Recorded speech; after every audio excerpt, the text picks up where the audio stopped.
It's so relaxed and so pleasant around here, you know, to actually have to come into a hot kitchen and cook is a bit of an imposition upon my time. After all, it is meant to be a BBC mini break for my benefit entirely. Anyway, because I've got to involve you in it all, I'm going to cook you a 3-course meal using typical Perigordin ingredients from the humblest to the most expensive things available. Clive, with no further ado, as we say in the business, come down, let's have a look at what we've got going. I'm going to make a soup out of haricots blanc. We're lucky enough to use fresh ones that come out of there. If you have to use dried ones, leave them soaked in water overnight for 12 hours. Also, we're using the humble potato, the tomato, some rosemary, some speck. That's called speck in England. It's fat bacon. You can get it from delicatessens under the name of speck. A carrot, or lots of carrots actually, some garlic, some parsley, some thyme, and a bay leaf, and lots of water. That's all we need for that. Except, and come up to me, Clive, after you've looked at this very closely, this is called an hachis, and no meal in the Perigord is complete without an hachis. It is finely chopped parsley, garlic, and the fat bacon, the speck. And that's going to go into the soup at its finishing stages to enrich it and flavour it. It bears a comparison with the stuff called pesto in Provence, where they have the same kind of thing made from basilic, garlic, and olive oil to thicken their soups. Enough of the history lessons. Over to here, to our dessert. Now, yes, this is a dessert. The Perigord is famous for its walnuts, hence walnut oil. It's famous for wine vinegar, lettuce you can find anywhere, and goat's cheeses. And we're simply going to toast these goat's cheeses till they're golden brown and serve them with a walnut oil and walnut salad. Okay? But now the extravagant bit, the naughty bit, the bit that I really like, the bit that makes the BBC cringe, which I enjoy very much indeed. I'm going to cook sweetbreads. You know, that's the pancreas of veal with truffles and foie gras. And it's absolutely delicious. Clive, back down to the business and I'll show you. Where are you? Are you starting on the sweetbreads themselves? I've bought those. I've poached them in hot water with salt. I've had them pressed under weights till they're flat like that. And I've taken away all the nasty membrane that would be around them. So they're already ready. Then, at great expense, Billy Cotton, watch out, this cost nearly £4, okay? Those pieces of truffle. This cost £10. It's fresh goose liver, and it's absolutely brilliant. Our other ingredients, slightly over here, please.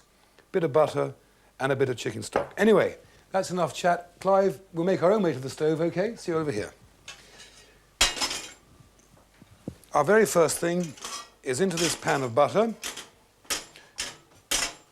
which we've got slightly melted here, is to put our sweetbreads. And we're going to sauté those gently for a few moments. I'll just turn them over so they're well coated.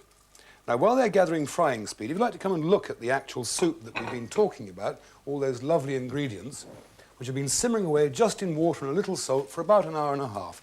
I'll stir it round so you can see how it's looking. You see the pieces of potato, the beans, the tomato, all those bits and pieces are in there. And that's really wonderful. And now I'm going to put in the hachis. And that simmers now for perhaps another half an hour before it's ready to eat. And you get all the flavours out of the garlic, the parsley, and those lovely pieces of fat bacon. Here, we're back into business, which is quite pleasing. These are simmering away nicely. I've got to turn up the gas. As usual, we've borrowed a kitchen. I've never been here before, so I'm bound to fiddle a little bit with what's right and what's wrong. Don't want these to burn, so I turn them over. Okay. They sauté away gently till they're slightly golden brown on a very low gas. Keep on those, Clive, because while that's happening, so this meal can end up completely at the right time, I'm going to grill my goat's cheeses. I've already, believe it or not, remembered to light the oven. And you know what an oven is. It's got a grill under here.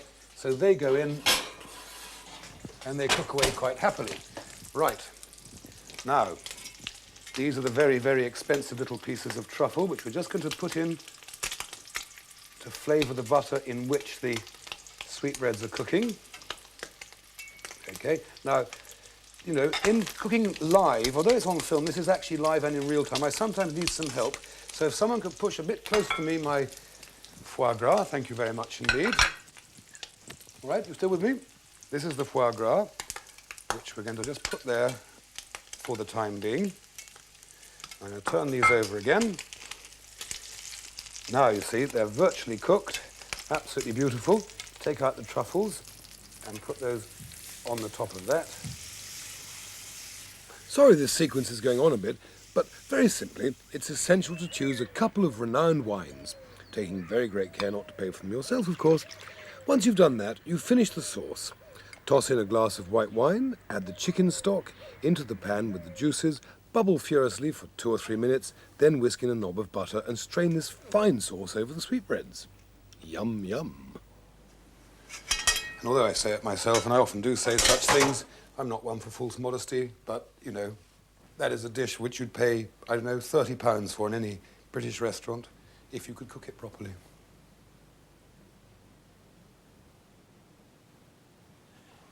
For you cheapskates too mean to buy the book, this is the replay, because I've done it about 8 times to the satisfaction of the director, OK, of the walnut oil salad with crispy lettuce and what we call frisée or endive, a little bit like that. Notice how glistening it is. It's all been turned in this lovely walnut oil. Walnuts on the top there. Stay there, Clive. Let's get, for the 3rd time, you don't see any of these things at home, do you? How many times I have to do this for his benefit, behind the camera there.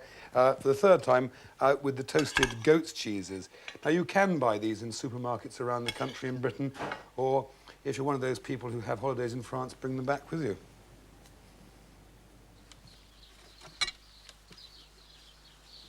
Those little bits off like that. Thank you. I hope that's going to be okay for you. Oh, that looks delicious. Looks absolutely marvellous, it does. Michel. Thank you, thank you. And me. Bon appetit, again. Yes. That is better, isn't it? À la tech? Yes, why not? Nice.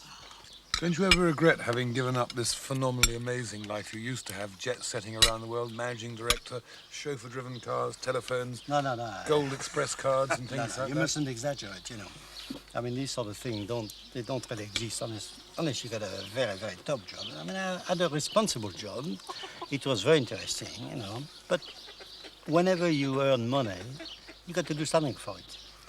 And it came to too much of a stress, you know. I mean, this modern life is so demanding on people.